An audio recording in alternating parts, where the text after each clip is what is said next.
el tema.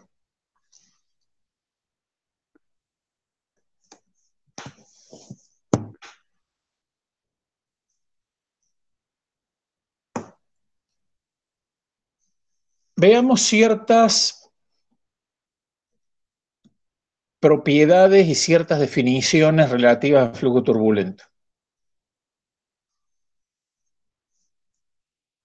Una es que el valor medio, por definición, el valor medio de cualquier componente fluctuante, es decir, de cualquier componente turbulenta, por definición vale cero, ¿de acuerdo? Porque eso surge de la propia definición de la descomposición de Reynolds, ¿sí? Lo que sí, el valor medio del producto de dos magnitudes turbulentas no es cero, no es cero, jamás, ¿sí? Jamás de los jamases.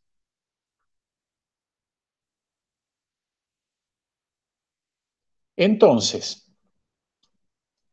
la magnitud de la turbulencia no se puede medir como el valor medio de la turbulencia, porque eso va a dar cero. La magnitud de la turbulencia se define como el valor medio cuadrático de una componente turbulenta. Es decir, la magnitud de la turbulencia, por ejemplo, de la turbulencia en velocidad en X, es la raíz cuadrada del valor medio del U' cuadrado. ¿De acuerdo? Este es el concepto que ustedes ya lo tienen que conocer de otras materias, de valor medio cuadrático. La intensidad de la turbulencia se define como la relación entre la magnitud media cuadrática de la turbulencia y el valor medio temporal, o sea, con este cociente. Entonces, ahí sí se puede hablar de una intensidad de turbulencia en términos de un porcentaje. Un 0,1%, un 3%, un 5%, etcétera. ¿De acuerdo? Esto para que sepan las definiciones de magnitud e intensidad de la turbulencia. Otras propiedades que nos van a hacer falta para lo que vamos a plantear a continuación son las propiedades de valor medio temporal, que son propiedades matemáticas, básicamente. El valor medio temporal es una integral. Por lo tanto, tienes las propiedades de una integral. Es una integral espacial, una integral en el tiempo. Metí la pata. Es una integral en el tiempo. Entonces, el valor medio de una suma es la suma de los valores medios. Eso por propiedad de la integral. Una integral es distributiva respecto de la suma. Una segunda propiedad. Como el valor medio es una integral en el tiempo, la toma de valor medio y una derivada espacial pueden intercambiar el orden, ¿sí? Porque son variables independientes. Una es una variable espacial y la otra es una variable temporal.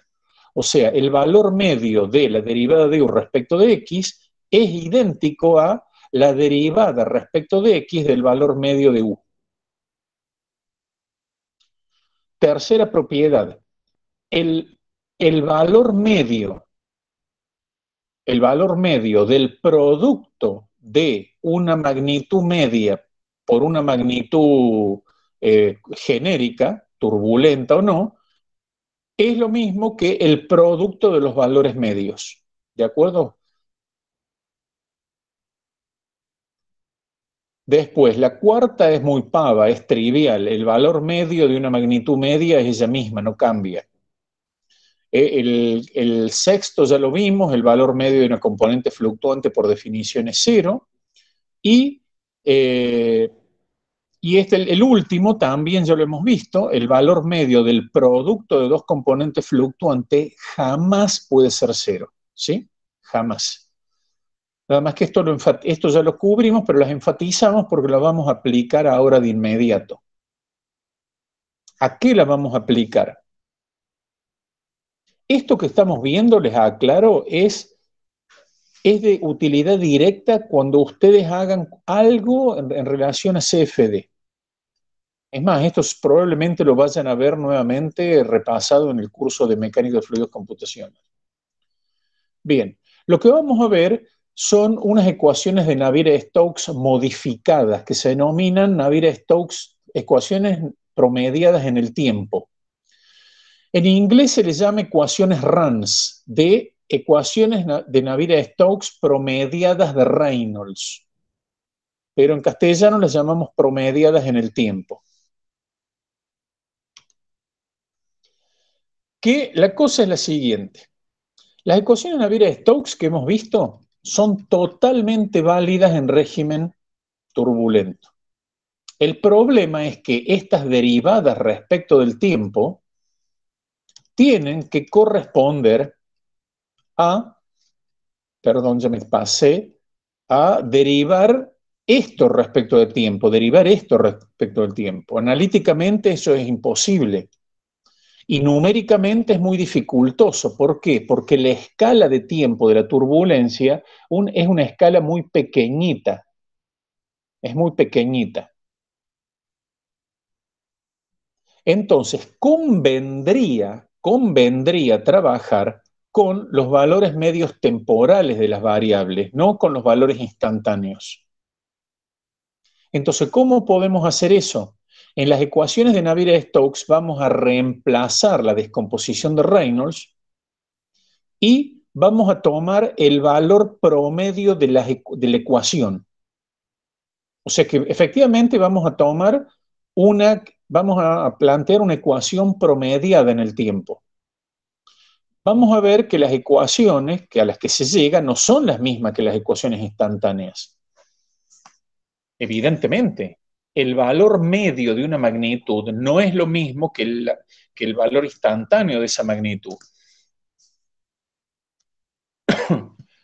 Entonces vamos a hacer ese procedimiento y vamos a ver que aparecen términos nuevos. Que esos términos nuevos se les pone nombre y se los trabaja normalmente en la modelización numérica que se realiza en mecánica de fluidos computacional.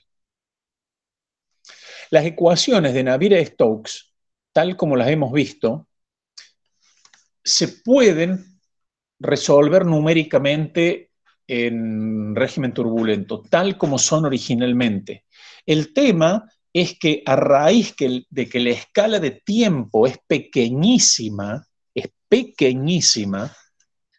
depende de la situación, pero es una escala de tiempo que pueden ser fracciones de segundo, décimas o centésimas o milésimas de segundo. Ustedes ya saben que para plantear la derivada numérica, una derivación numérica, lo plantean con un intervalo de tiempo, un delta t numérico. Ese delta t numérico tiene que ser más pequeño aún que la escala de tiempo de la turbulencia. Por lo tanto, los pasos de tiempo para la derivación numérica y para la resolución de las ecuaciones diferenciales de manera numérica, el paso de tiempo es tan pequeñito, es tan pero tan pequeñito, y la discretización geométrica también tiene que ser tan pequeña que no pueden resolver problemas que sean de grandes dimensiones, pueden resolver problemas muy, muy limitados en el espacio. O sea, está totalmente descartado, por ejemplo. Profe, una consulta. Sí, te escucho. Sí. Entonces, ¿es por eso que en realidad nunca se puede analizar flujos turbulentos tan largos y eso se hace solamente con maquetización de CFD? Porque para poder calcularlo numéricamente hay que acotarlos. A ver, CFD es numérico. CFD es numérico. ¿Sí? Partamos de la base. CFD no es analítico. Claro.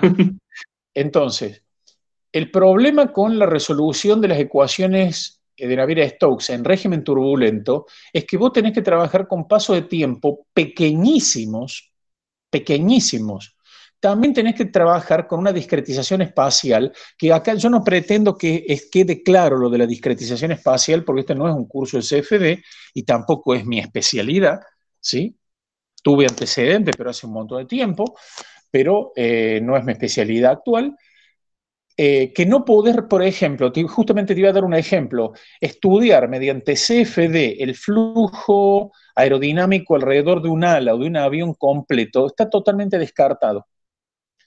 Entonces, lo que vos estudias son estas ecuaciones de Navier-Stokes promediadas en el tiempo, pero que no son las verdaderas ecuaciones del movimiento. Son un promedio, no es la realidad. Un promedio no es la realidad. Un promedio a veces es de utilidad, pero no es la realidad. Entonces, todo esto es para que ustedes sepan de antemano que el CFD usual que se aplica en régimen turbulento, y lamentablemente en ingeniería el régimen turbulento es el preponderante, son mínimas las situaciones que involucran régimen laminar. El problema es que estás resolviendo unas ecuaciones que no son las ecuaciones físicas. Punto uno. Y punto dos, necesitas, que eso lo vamos a ver ahora, necesitas modelos empíricos de cosas que nos van a aparecer. Pero lleguemos al final de todo y volvemos a hacer la discusión. Todo esto es para que sepan que CFD no es la panacea en absoluto, Bueno, ¿sí? Por más que se pueden hacer gráficos de colores muy bonitos. Los gráficos de colores son los espejitos de colores con que los conquistadores engañaron a los aborígenes, ¿sí? A los pueblos originarios. No sé si vale la analogía. O sea, los espejitos de colores sí, es pueden ser válida. valiosas Entiendo. o no. O sea, una cosa, no se dejen guiar por gráficos. CFD es valiosísimo, pero ustedes tienen que ponerlo en su justa medida.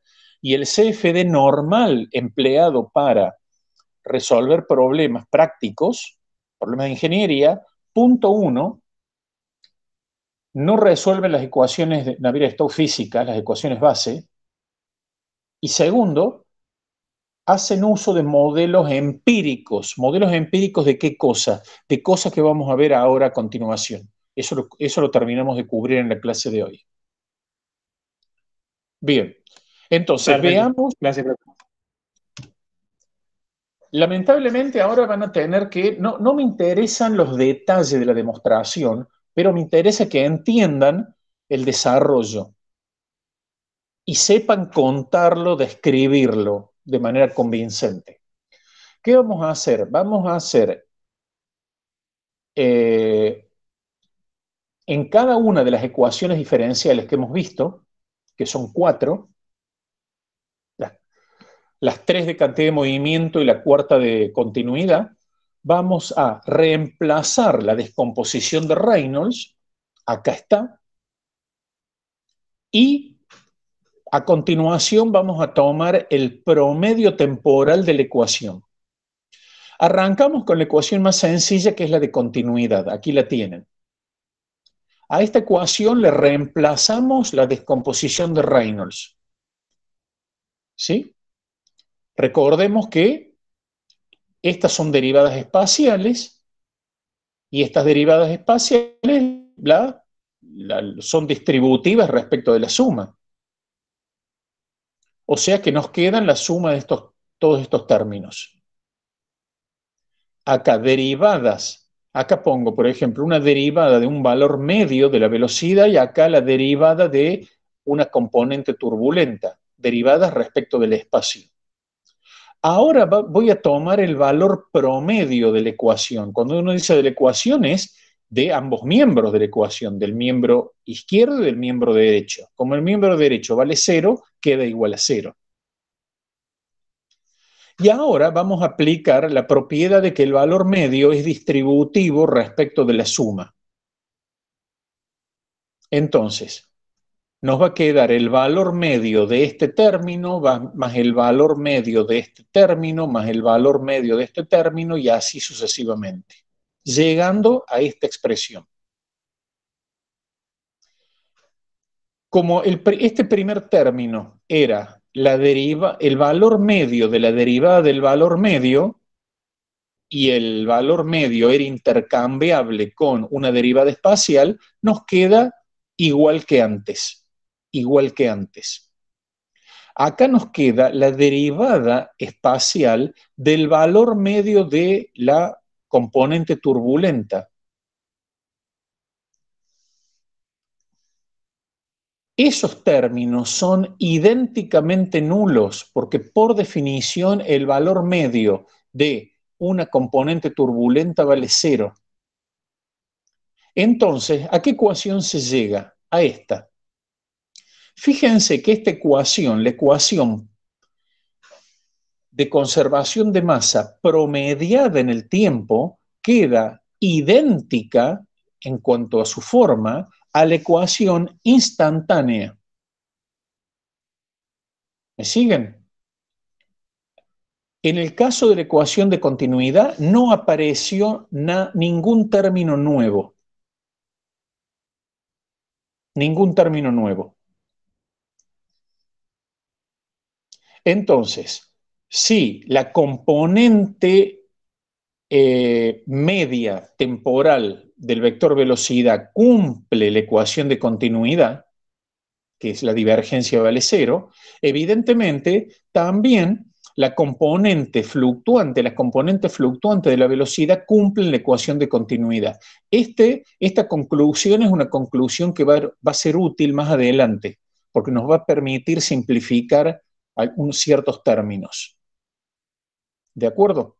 Entonces, hasta ahora, todo tranquilo. O sea, en lugar de trabajar con las velocidades instantáneas, perfectamente podemos trabajar con las componentes medias temporal sin que la ecuación de conservación de masa nos haya cambiado. Fíjense que la forma de la ecuación promediada en el tiempo es idéntica a la forma de la ecuación instantánea.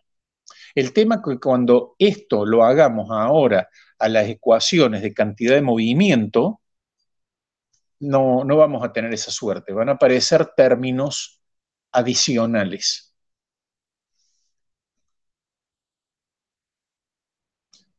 Entonces, empecemos, lo apliquemos a las llamadas ecuaciones de Navier-Stokes propiamente dichas, que son las de cantidad de movimiento. El procedimiento es exactamente el mismo que antes, nada más que acá lo vamos a ejemplificar con la ecuación en X y después vamos a generalizarlo por analogía a la ecuación en Y y a la ecuación en Z.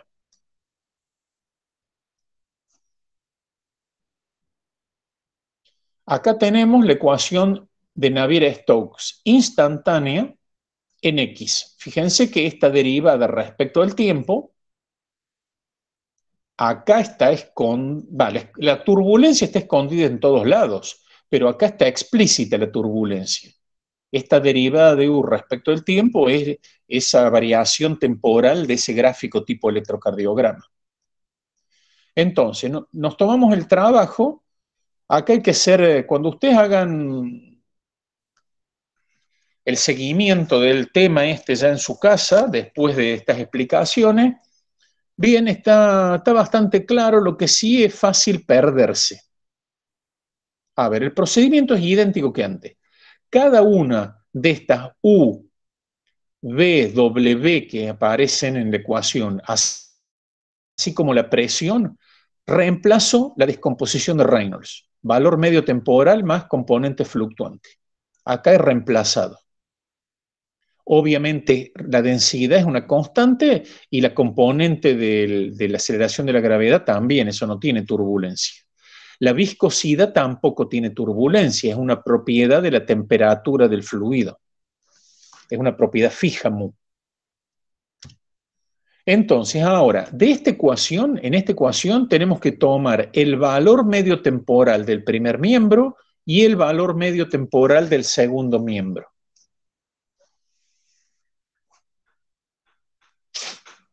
Bien.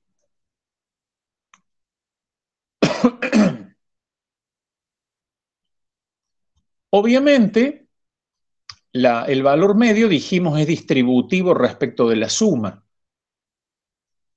Entonces lo vamos a distribuir este valor medio a cada uno de los términos de la ecuación. Entonces vamos a ir analizando término por término. ¿Cuál es el primero que vamos a analizar? El de la derivada parcial respecto del tiempo, este término.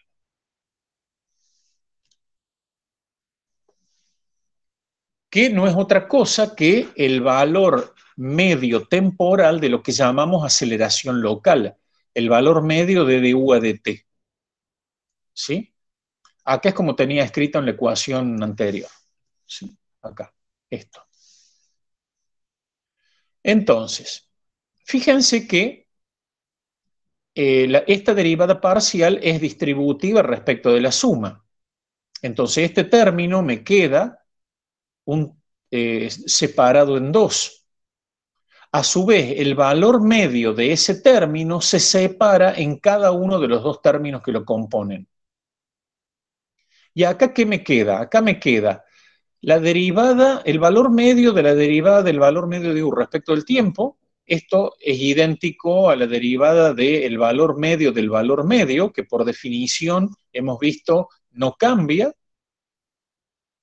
Y acá nos queda la derivada respecto del tiempo del valor medio de la componente turbulenta. Esto es cero, no porque la derivada sea cero, sino porque lo que se está derivando vale cero.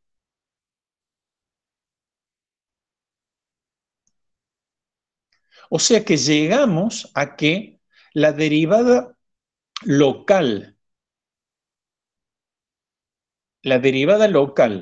de la velocidad instantánea es igual a la derivada local de la velocidad media. Ahí no hay cambios nuevamente. Bien, ahora pasemos a la media temporal de la aceleración convectiva. ¿Qué corno era la aceleración convectiva? Era la suma de estos tres términos de la aceleración. Entonces, vamos a analizar el primer término de este término de aceleración convectiva. Aquí está planteado. Bien, si se toman el trabajo de hacer el seguimiento, van a ver que hay una gran cantidad de términos, la mitad de los términos que quedan se eliminan, estos dos, haciendo uso de esas propiedades que vimos antes. Entonces llegamos a que el primer término tiene esta expresión. Y eso lo dejamos ahí, esperando para después reemplazarlo. Acá lo tengo repetido. ¿Sí? No me di cuenta al organizar las filminas de otra manera, organizarla a la vista, este término este desarrollo está duplicado acá. Veamos el segundo término. El segundo término se llega a algo parecido al anterior.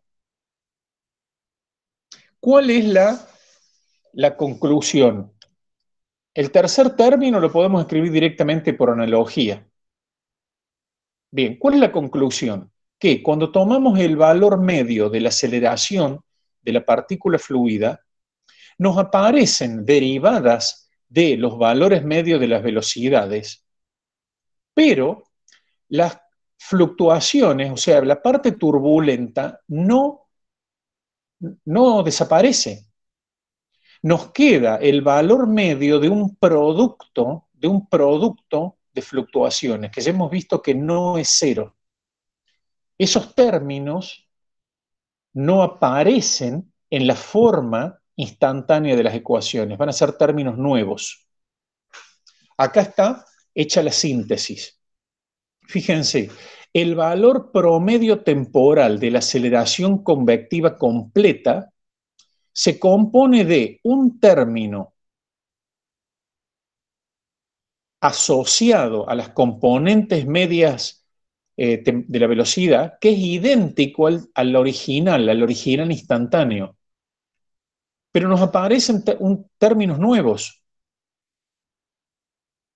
Nos aparece este choclito nuevo que está asociado a la turbulencia, y esto no va a desaparecer. Tenemos que trabajar con esta parte de las ecuaciones. O sea, esto ya les da un indicio de que no es suficiente meramente fijar la atención en el valor promedio temporal de las magnitudes. Vamos a tener que tener mediciones de cómo es la turbulencia y, y haber realizado un procesado de esa información de la turbulencia. Vayamos al final de todo. Bien, acá se toma el término de la derivada convectiva media asociada a la turbulencia. Bien, se desarrolla, sigan el desarrollo, no voy a perder más tiempo en esto, voy al final de todo.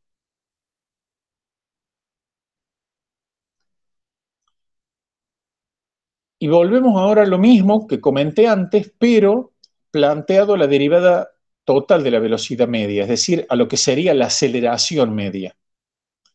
O sea, la aceleración media de la partícula no es igual a la derivada respecto al tiempo de la velocidad media. ¿Se entiende ahora? Este primer término, compuesto de todo, a su vez, todos estos terminitos hasta acá, eso sería la derivada total de la velocidad media. Pero hay que agregar estos términos de fluctuaciones para obtener la aceleración promedio. O sea, la aceleración promedio de la partícula va a depender tanto de las componentes medias temporales como de las componentes turbulentas.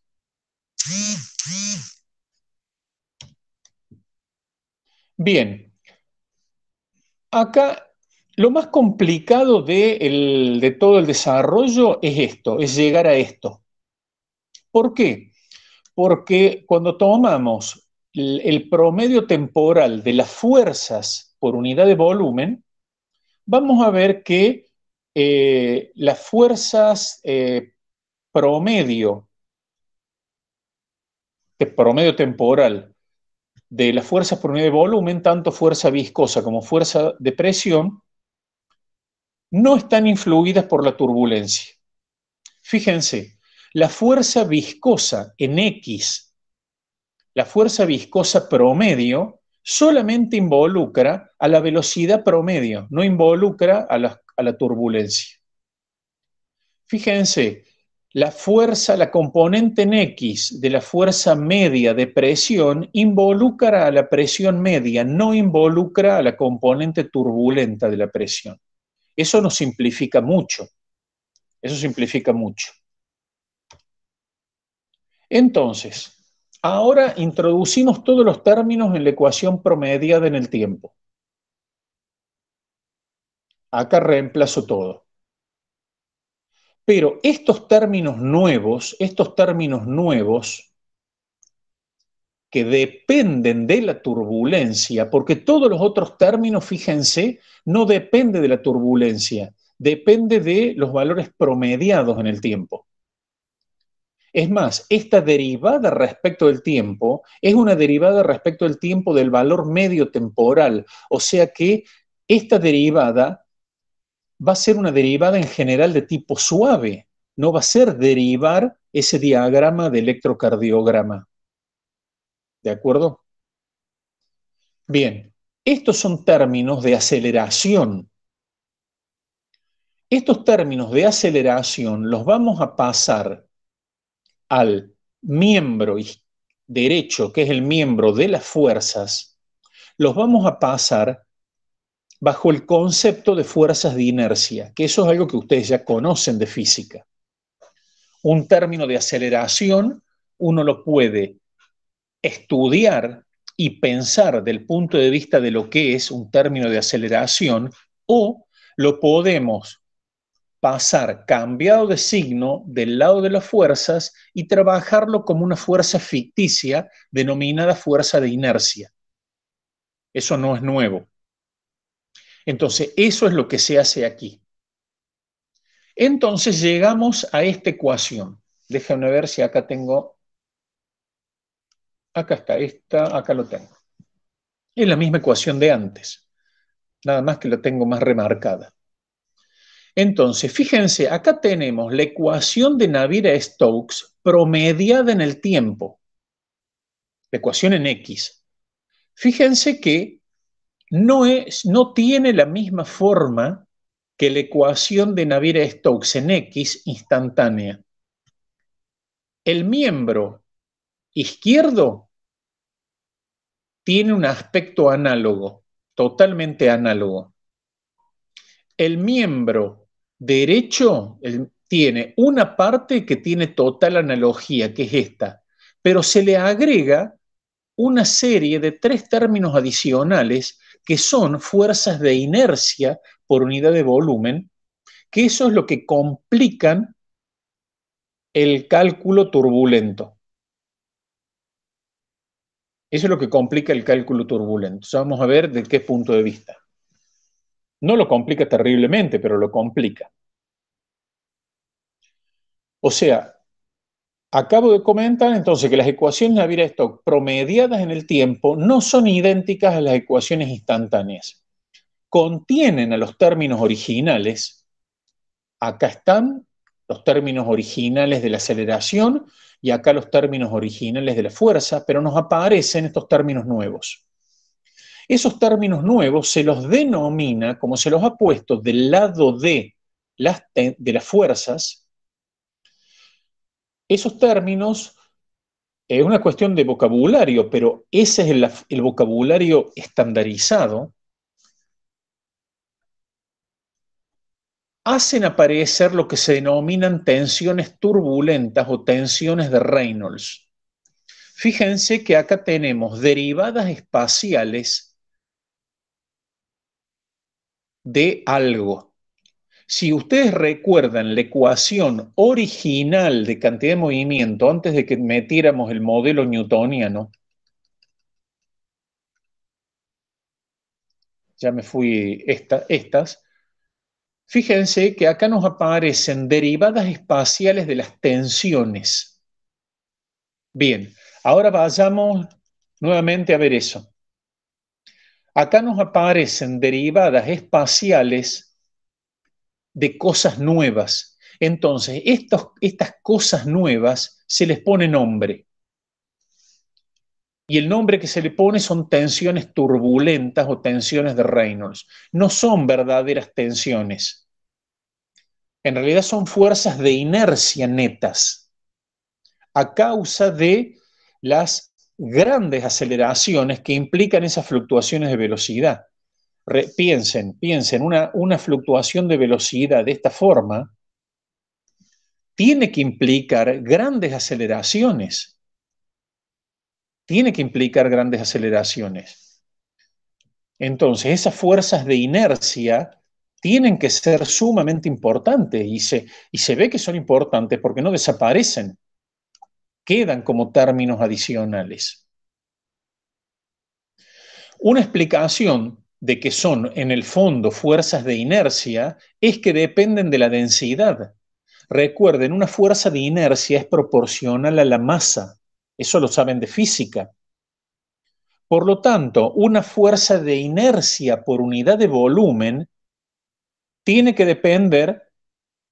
ser directamente proporcional a la masa por unidad de volumen, que es la densidad. Bien. Entonces, hablemos de estas tensiones ahora adicionales, que vuelvo a repetir, físicamente no son fuerzas o tensiones nuevas, son aceleraciones adicionales, pero uno las manda del lado de las fuerzas, denominándolas fuerzas de inercia. Y en realidad tampoco tampoco se las denomina fuerzas de inercia, se las denomina tensiones turbulentas, pero es una ficción, en realidad son fuerzas de inercia. Pero se trabaja con esta nomenclatura, ¿de acuerdo? Bien, ¿cómo sigue el tema? Hace falta un pequeño cortecito porque el tema no ha pasado mucho tiempo, pero el tema ha sido un poquito pesado. ¿Quieren que hagamos 10 minutos No nos queda mucho más para cubrir el día de hoy. Nos quedará media hora, mucho más, o mucho más, pero prefiero que estén medianamente despejados para el poco tiempo que sigue a continuación. ¿Les parece? Sí, profe. Hacemos 10 minutos ahora.